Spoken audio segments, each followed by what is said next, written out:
ردا نے دراز سے کتاب نکال کر دوبارہ پڑھنی شروع کر دی۔ جو کتاب آج کل ردا پڑھ رہی تھی، اس کتاب کا نام تھا ارواح سے ملاقات کا آسان طریقہ۔ ردا اپنے ماں باپ کی اکلوتی اولاد تھی جو انہیں بہت پیاری تھی۔ شادی کے 10 سال بعد اس نے ان کے گھر میں آنکھ کھولی۔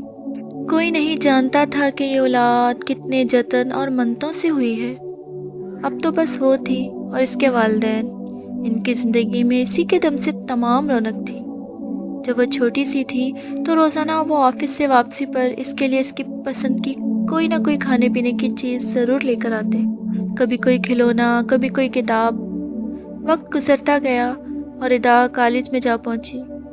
اس میں بچپن سے ایک عجیب خوبی تھی۔ وہ ایسے لوگوں کو بھی دیکھ سکتی تھی جو دوسری دنیا کے باسی تھے۔ بچپن میں تو اسے بہت ڈر لگتا تھا اور وہ چونک جاتی تھی، مگر پھر اس نے ڈرنا چھوڑ کے اس میں دلچسپی لینی شروع کر دی۔ پھر جب کالج میں اس کی ایک لڑکی سے ملاقات ہوئی اور وہ لڑکی اس کی دوست بن گئی۔ وہ عجیب سی لڑکی تھی، ہمیشہ ایک ہاتھ میں ایک نیلے رنگ کی انگوٹھی پہنتی تھی اور کبھی اس انگوٹھی کو اتارتی نہیں تھی۔ اس لڑکی نے ردا کو جب اس طرح کی مخلوقات میں دلچسپی لیتے دیکھا تو دل ہی دل میں بہت خوش ہوئی۔